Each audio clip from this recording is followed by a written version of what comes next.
Hello and welcome to another edition of Journalists Hangout. I am Kemi Foladeyemo.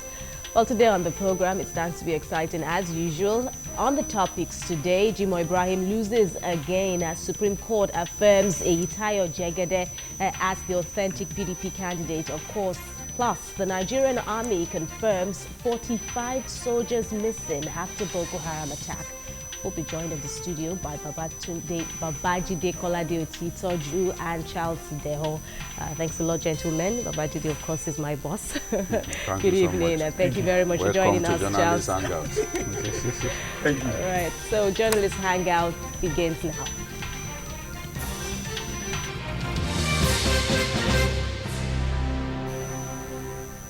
The embattled Jimoh Ibrahim has described yesterday's verdict of the Court of Appeal that removed him as the candidate of the People's Democratic Party for the Ondo gubernatorial election as a verdict paid for by Governor Olusegun Mimiko. Ibrahim, who is of the Ali Modu Sheriff faction of PDP, had boasted yesterday that he will get justice on the issue at the Supreme Court today. Well, earlier in the day, even at the Apex Court, the pendulum is on Eyitayo Jegede's side. The Apex Court affirms Eyitayo Jegede for the party's candidate of Saturday's gubernatorial poll. Meanwhile, as the Makarfi-led committee jubilates on Jegede being reinstated as the flag bearer, the faction insists that the poll has to be postponed by 2 weeks. Makarfi argues that the party deserves a little more time to select its agents in the interest of fair play. The question is, should the electoral body consider their plea by postponing the polls? Let me begin with Babajide. What's your understanding as to what transpired at the Supreme Court today and how it affects, if at all, Saturday's polls? Yes, I think what the Supreme Court did not want to see is an attempt to stop the election from taking place, because it's the interlocutory nature of the appeal that the Supreme Court frowns at. And the Supreme Court is saying, look, all appeals emanating from this matter, we are not going to entertain. If you are appealing against the verdict of the appeal court yesterday, then you must do it properly. File a proper appeal. And the Supreme Court will now set a date for hearing. As things stand now, the plan of Jimoh Ibrahim to ensure that Jegede does not take part in that election has been foiled by the Supreme Court. They never really had any plan, in my view. All they just wanted to do is stop this man from contesting, because Jimoh Ibrahim and Olusegun Mimiko, the governor, had never been friends. In fact, people will recall that on a particular day at the Murtala Mohammed Airport, there was an altercation between both men. And the governor told his aides, leave him alone. We will teach him a lesson on election day. That was before the 2012 election. So there really had never been a love lost between both men. So Jimoh would want to see a situation whereby a governor whom he sees as someone who has repeatedly shown disrespect to him, like when they call stakeholders in the state, when they call stakeholders, it doesn't factor Jimoh Ibrahim. It doesn't include him among the stakeholders. It doesn't see him as someone to respect. So Jimoh Ibrahim is trying to show him that, look, I'm more important than you think I am. So Jimoh's goal is to ensure that the governor's candidate does not get to take part in the contest. Now that plan has been effectively foiled by the Supreme Court, because he boasted yesterday that, look, we are going to the Supreme Court and Mimiko will not succeed in replacing himself with his boy. Right. He probably thought that, and he even said that the Supreme Court will hear the matter. But the Supreme Court said, no, this matter has been decided. Now, when you want to file an appeal, you file it properly.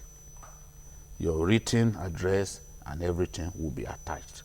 You are not going to the judgment itself. They still have to get that in place, a copy of the judgment before they can even say yes, they are appealing at the apex court. Yeah, the truth is, if you remember what Justice Onogen said to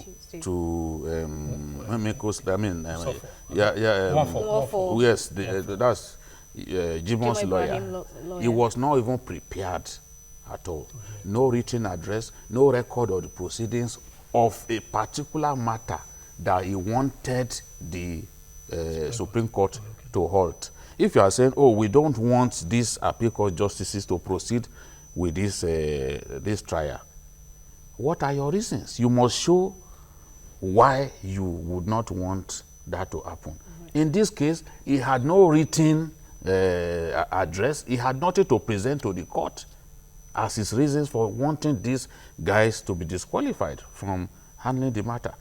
And when the question was put to him that, why wouldn't you bring this? He said he was not the one handling the matter before. It was a very ridiculous thing for a lawyer to do. And I remember Justice Onogen say, what kind of a son are you? So even at this stage, what would they have presented to the Supreme Court when they were not ready? Indeed, Babajide has just brought us now, taking us back now to remind us of how messy, of how things really became dirty in court. But have we really seen, Charles, have we really seen the end of the legal drama now from the Jimoh Ibrahim, Ali Modu Sheriff side? Well, for this issues relating to this election, the Supreme Court has already said, I mean, there's no other court. I mean, after Supreme Court, you go to God. I'm not sure God is in the picture right now as we speak. So the Supreme Court have been able to do what is right, which was what all of us have been clamoring for them to be able to put down their foot or their feet and take Nigeria to the next level when it has to deal with the issue of legality and the rest of that. But I see what the Supreme Court has done now as a way out of the cul-de-sac we found ourselves when you had judgment upon judgment, court of jurisdiction here and there. And I said to you that, did you know that as a difference today, there were about 10 consolidated motions for stay of proceeding filed by the BG Poroye group. So it tells you, just like Jide said, that the target, Jimoh Ibrahim's target was not to win the election, was to ensure that Mimiko never has any successor. And I tell you why. Now, Mimiko is a PDP.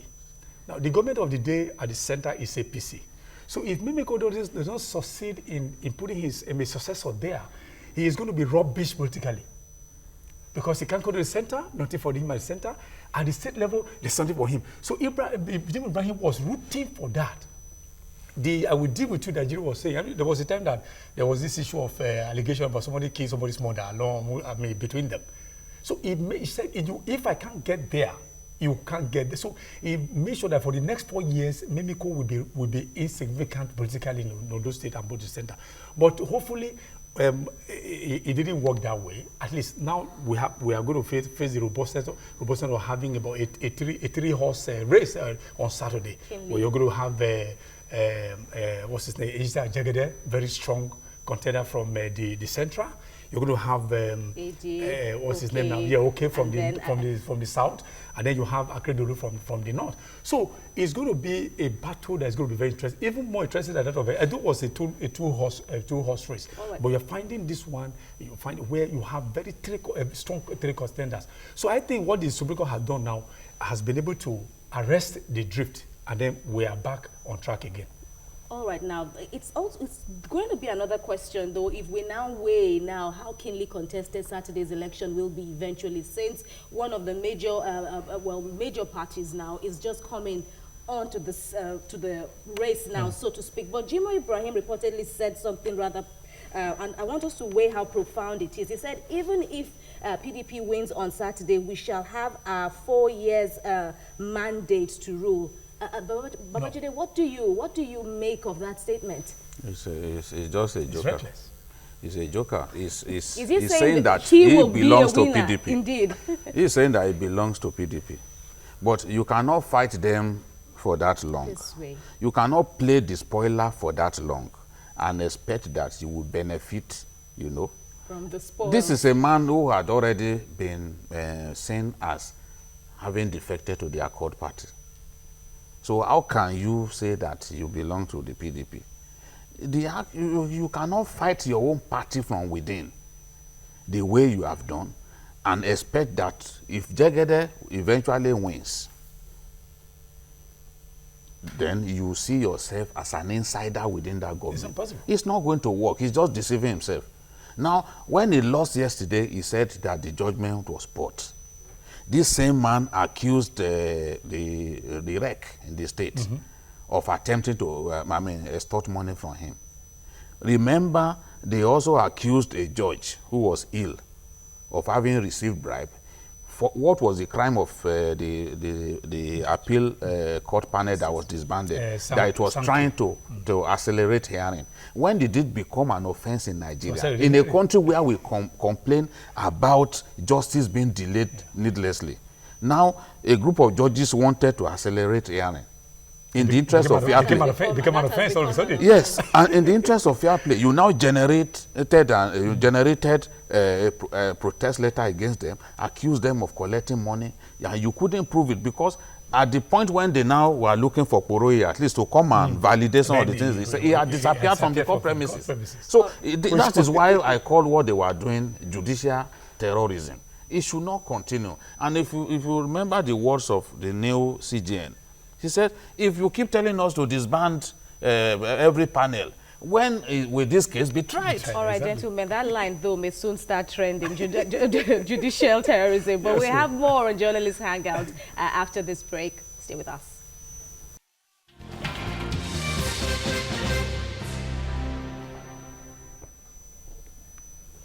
This is TVC News and you're watching Journalist Hangout. We've been talking about the whole drama that has been occurring at the courts now that finally culminated in the emergence now, or the court now saying that the authentic candidate of the PDP is Eyitayo Jegede. And of course, the Supreme Court also had another word to talk about that earlier on in the day, more or less.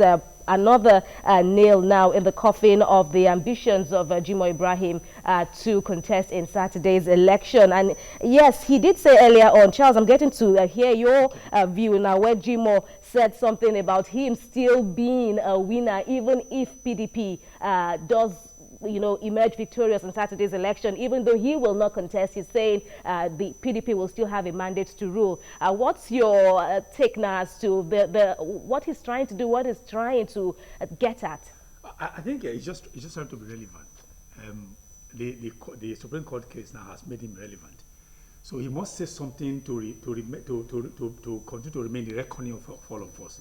If you look at what he's saying, it lacks merit, it lacks any. What is he saying? No common sense. No common sense. Because number one, you have two fashions in the state. Okay, one of them has just been ratified to say, okay, this fashion is the authentic fashion. His fashion has been discredited. So how can a discredited fashion now be claiming any relevance? So I think what he's saying is it doesn't.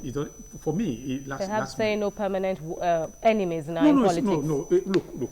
As far as you may say politically there are no permanent enemies there because of interest, but the animosity between Mimiko and Jimoh Ibrahim is too deep. It's deep-seated. It's not something you can just you can't wave it aside with just you can't push it aside with your wave of the fingers. It's too deep. So even right now they don't even see eyeball to eyeball. So I wonder who is going to come to want to now bring them together to sit at a negotiating table for them to start looking for how to share. Another thing, they know the Mimiko group knows that Jimoh is an insignificant politician. That's right. He cannot. The last election, where he lined up to vote, they defeated him right there. So they know that he cannot win an election on his dining table. So for that reason, they will not patronize him. They don't need him. He has something to bring to the table. They will spend their time on significant political figures. Exactly. I tell you. Okay, look at when all these things were playing out, Mimiko, I will tell you, was rattled because he never knew where the pendulum would swing. So what did he do in order to lose out at all? He reached out to Akeredolu to say, in case the Supreme Court decides otherwise, let's see how I can bring my own support to engineer your support. that clandestine movement was already on ground. So that's what I'm telling you, that it has something to do with Jim O'Brien, because Jim O'Brien has something to offer. No. Even politically, when you know we said somebody is politically a paperweight, it's a paperweight. Rather than support Jim O'Brien, the governor was willing to go to they were looking for a plan B. For a plan B. A plan B, so to say. Any politician would do that. It went that way. It was having clandestine meeting with Aketi to say, in case the case goes the other way, let's see how I can bring part of my support, my machinery to help you. In case he wins, there will be something for him. So now we have three major parties in the race now. Yes. But can we honestly say it's keenly contested now? Like, what do we know of Jagade's ambition, of his plan for Ondo State? Well, in terms of a plan, I've not really sat down to say, to read what plans he has got. No one would blame you, because he's been busy. Jagade has been busy, trying to at least. But he contested. I mean, he campaigned a while before yes, this case. In fact, he had made so much gains before this. His supporters were everywhere. Before this problem, no doubt about it that this has really slowed him down. One of the reasons why they are even calling for postponement is because they are saying that, look, they are supposed to appoint agents, but they do not have the time now to appoint agents across the state, because they had only just been declared the authentic candidate. So they are saying that since the appeal court has rendered the Oroye faction a nullity, it means that whatever action that group took must be rendered a nullity as well, including, of course, the appointments of agents, PDP agents across the state. So that's why they are calling for this postponement, so that they can have the time to say, oh, this is the list of our agents. Because the table has turned. A different candidate has emerged now. Whatever Jimon's group had presented to INEC as a list of PDP agents, they would not want to go by it. You see, because what the law also says is that his name should be displayed for at least 30 days. But we know that the problem that we found ourselves in now was caused by the PDP. They brought it on themselves. So I would not support a postponement of the election. Let the election take place. If the PDP loses as a result of their internal petty squabbles among themselves, that is their problem. Maybe another party will learn an exemplary lesson from that. To try that next time. Yes, you can't hold everybody down because of the problems between you and a certain Jimoh Ibrahim. INEC Rex said as much when he was being interviewed on the news earlier in the day, on our news earlier in the day, just the previous hour, where he said the calls for postponing the polls now is not as a result of a fault of INEC, but as a result of a fault within the PDP. Hence, the calls to postpone can definitely not hold. The cost of postponement is high. It will cost INEC so much money. They've already deployed. They've mobilized. To demobilize after mobilizing is extremely So who's going to difficult. pay for this expense? But I think, but the thing is that when you talk about Jagade's chances, when you look at the voting pattern that has evolved over the years, you see that people vote for candidates, not the parties. So he's going to rely more on his personal popularity, and also forget that he's from the Central, and by history, the Central has never produced a government in Ondo State. So he's going to use the Akure factor. I mean, what I'm saying, Akure factor is the central factor. So he's already working, and he's going to garner the support from the Central. And he's going to say, oh, our son has never been on that position before. So this time around, they're going to reach out to actually make sure that Central, they give him a block vote. So I see that pattern going on right now. All right. You're watching Journalist Hangout on TVC News, and just to let you know that you can make your views count now on this platform, as we have one of our very first caller for the show this evening, Daniel. He's calling from Lagos. Good evening, Daniel. Oh, good evening. Please permit me to contribute my own view about this election. One, there's no permanent enemy in politics.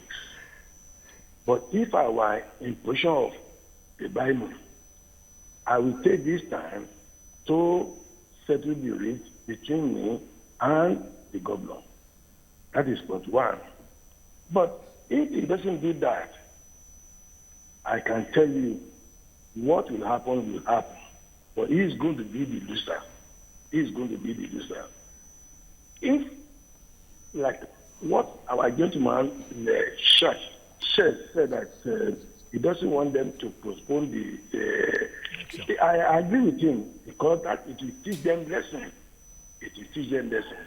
But please, let's give thanks to Almighty God, because by now, on those states, you have done a different thing. Yeah. But for the Work Council of the Judiciary, we have to thank them. Let's keep our finger crossed. We shall see wonders.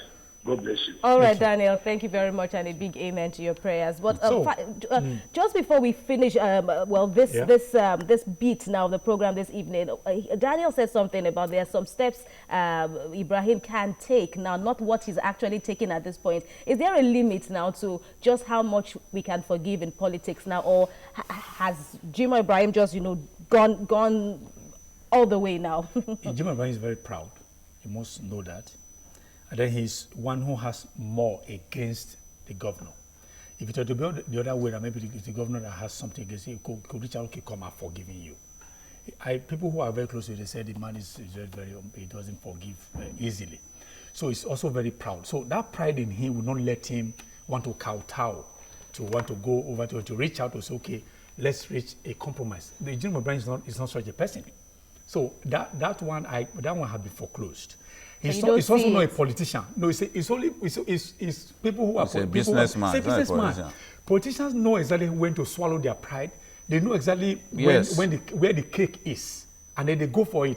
No matter what it will take them to share from the cake, they know. But a businessman who is proud will never do that. So I personally do not see any truth in sight. It's not going to happen. Neither do you, Baba. No. And the most important thing is that he is not a politician of value.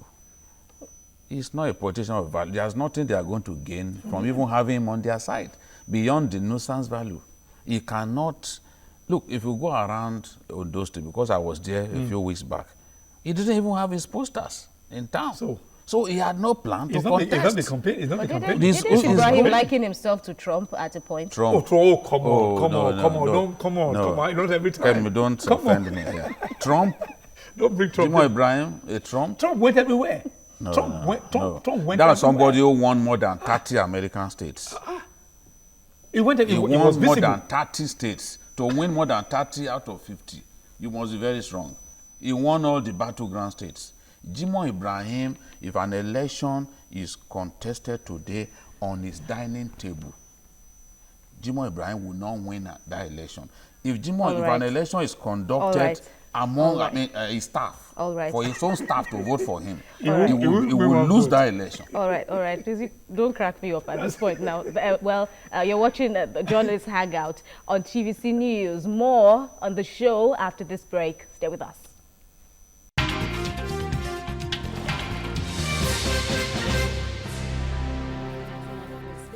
On TVC News, as we of course continue on the program Journalist Hangout, talking about the gubernatorial election in Ondo State. And gentlemen, let's broaden our discussion this evening now. Let's bring in the other two sides, the other two major sides. APC, Aketi, that's Rotimi Akeredolu, had said that with what happened in the Court of Appeal yesterday, he still doesn't see Jegede as a factor. He says Jagade is no longer a factor. And earlier in the news yesterday, we also spoke with the other side now, or with supporters of OK, who still say there is nothing to be worried about, even though Jagade is now a major contestant. After all, they've been having, a lot of support now, getting a lot of opportunities to sell themselves out to the electorate. But what do you really think impartially? Should they be worried? Well, they should be worried. They should be worried. In Nigerian politics, incumbency factor is the most potent factor successor by himself. It is in rare cases that it doesn't happen. And when it doesn't happen, I'll look at in Plateau State, this last election, it didn't happen because Jonah Jang decided to pick his relation to succeed him. And people like Jerry Hussein and the rest of them say, see, Like that. you can't single-handedly pick your successor. You can't single-handedly.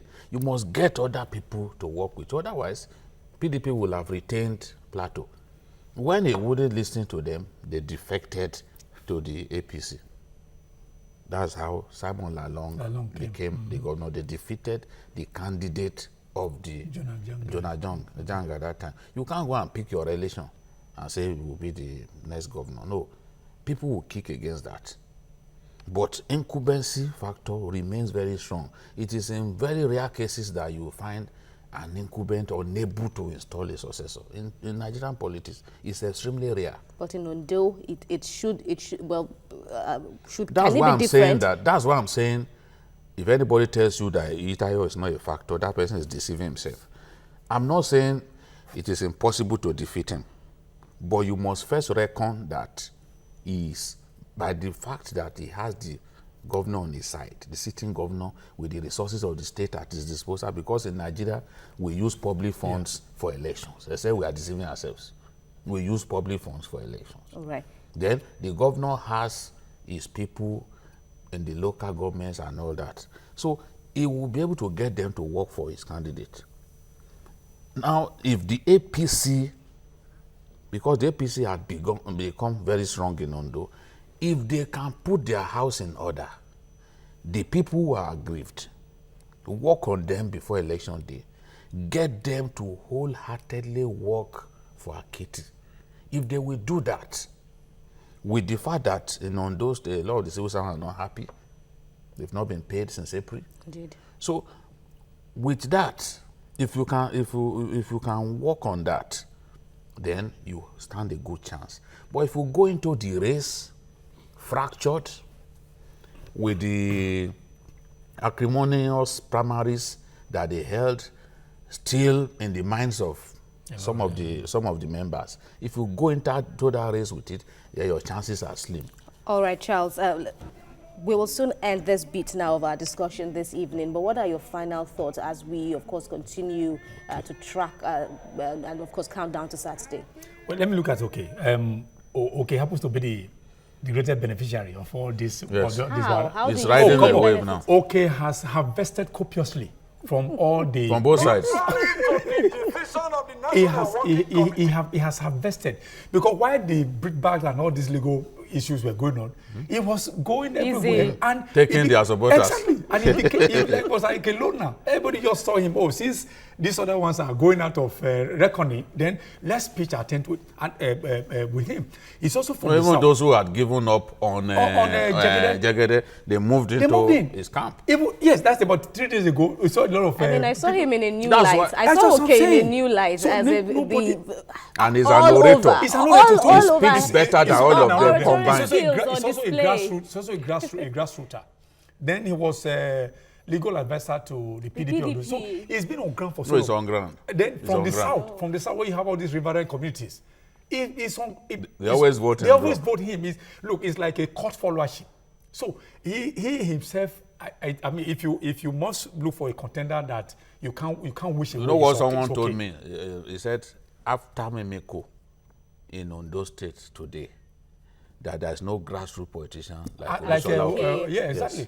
But for Israel Jegede, I understand he's a very good candidate. But if he doesn't do well, it's because of the problems. All right, yes. King is with us now. He's from Kano State. Good evening to you, King. Join the conversation. Hello. Good evening. You're on. Join the conversation. Hello. Good evening, King. You're on. Oh. Apologies. Well, as for Akedolu, as he said, APC has become very, very strong in the state because when you look at the factor OK was also part of them. There are some people who didn't follow OK, who didn't live with him. They are still there. So many of them. So many of them are still there. So they are also governing support for. But my problem with Akedolu is too elitist. Because somebody who's going to govern Ondo will need to reach out to the grassroots. So it's not a grassroots person. That's what my... others are doing that for him. Others are doing it. So, and it's going to be a 3-horse race. That's the way it is. So, and it's a very, very interesting contest.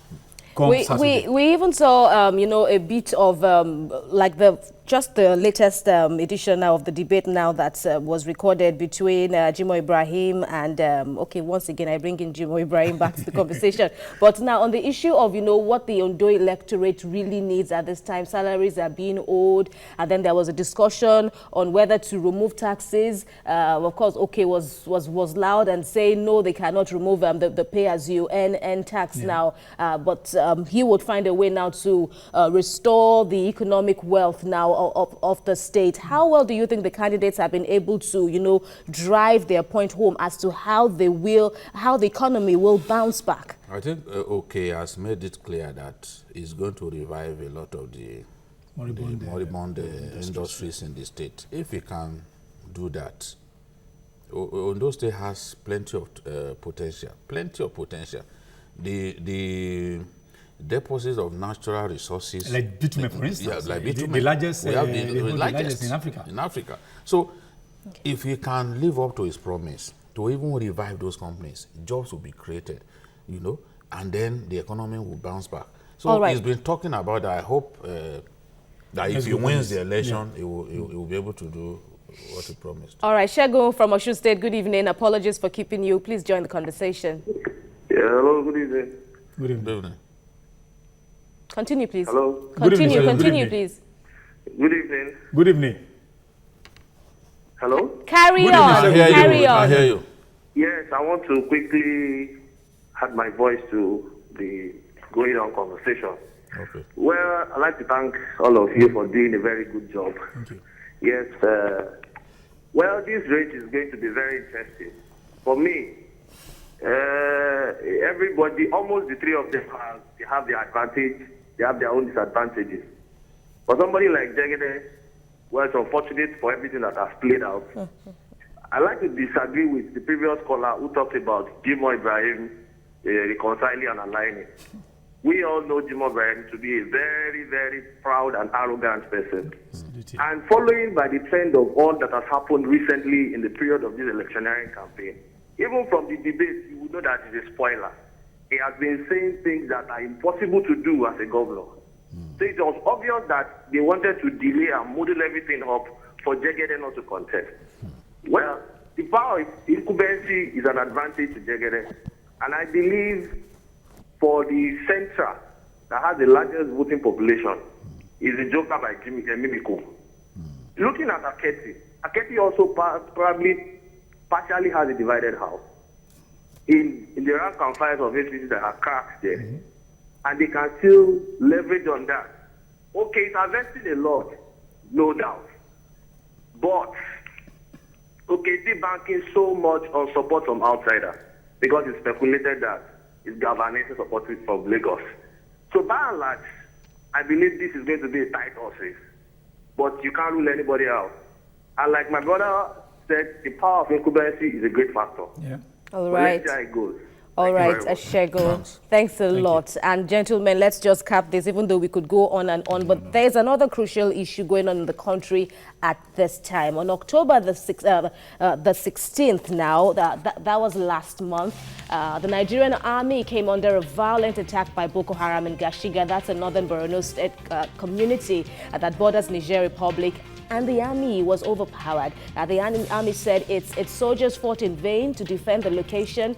13 soldiers were injured, some were missing. Since the attack, the Nigerian army has kept silent about the whereabouts of these soldiers. And this week, the Nigerian army said 46 soldiers are missing. And sadly, it has now informed the families of the missing personnel now of the fate of their loved ones, requesting that the next of kin forward bank details for onward remittance of accrued payments. How sad. How sad. But we will talk more about this after the break. Please stay with us.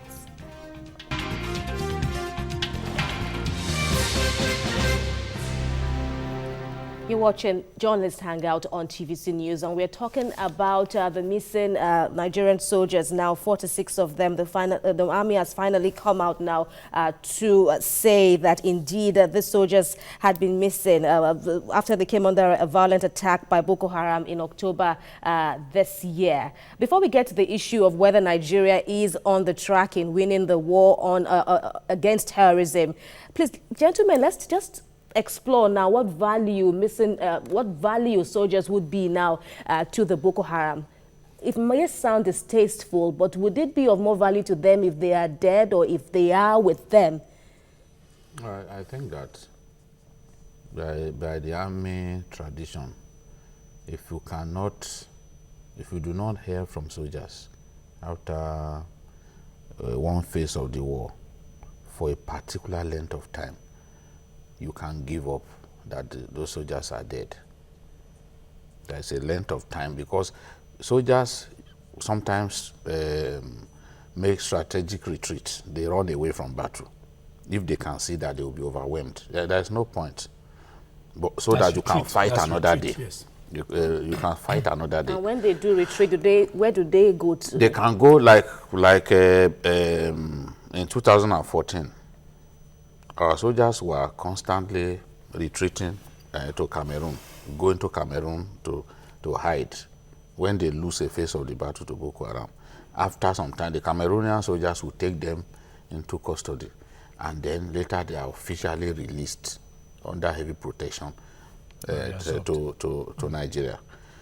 But in this case, it is either that they were killed in that battle. In fact, in my view, that was what must have happened, because that day some of the soldiers jumped into the Yobe River and some of them could not swim after they were attacked by Boko Haram. Jumped into the Yobe River and then died in the process, because some journalists in Yobe, they reported seeing the corpses of soldiers floating, on the Yobe River. My belief is that that was a particularly bad day at work for Nigerian soldiers. They weren't expecting the attack to come. And that attack coming after the attack on Malam Fatori, where Boko Haram also chased away our soldiers from their military base, was what a lot of them did. So it happened, and the speculation was that 83 soldiers were missing. But it's a good thing that the army has come out now to say no. It's just 46 that are missing. 46 is bad enough. Still bad enough. At a time when we were claiming that we have won the war. People will recall that consistently on this program, I've said that war had not been won. And I was in Maiduguri a few weeks back. I went to Mafa, I went to Konduga. Konduga lies very close to Sambisa Forest. I went there. I can tell you that the war has not been won. The war has not been won. Tell us what you saw. Yeah, I saw, look, on the journey to Mafa, for example. And that's Babajide Kolagotu told you right there during his tour. This is when at Konduga. Of some of the communities. Konduga was attacked 17 times by Boko Haram, but Nigerian soldiers refused to give up Konduga. So it's one of the most attacked towns. This is Mafa. I see Nigerian soldiers behind me in Mafa.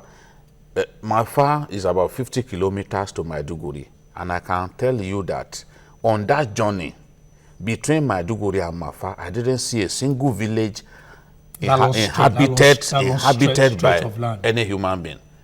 And they could just roam.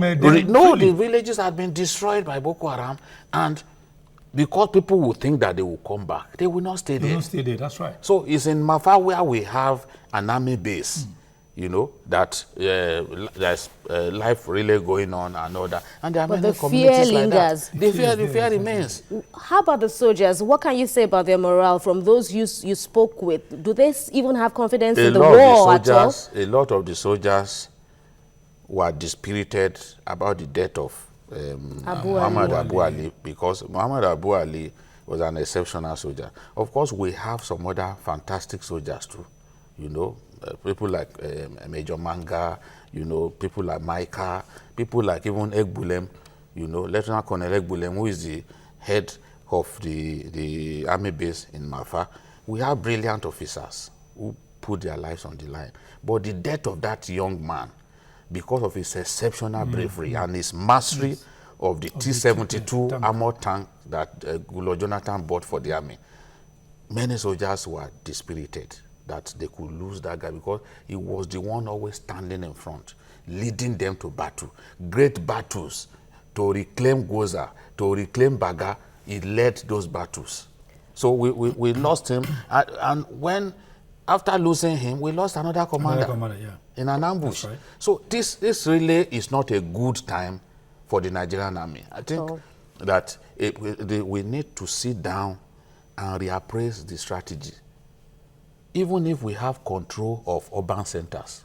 If you live in Maiduguri, for example, you will think that this war has ended, though. That's because right. Maiduguri is probably the safest town in Nigeria. Even armed robbery can't take place in Maiduguri. Really? There are soldiers everywhere. Yes. But outside Maiduguri, those villages, these boys are operating. All right. Let's hear from you, Charles. How do you take this? How can the army re-strategize and gain back the much-needed leverage?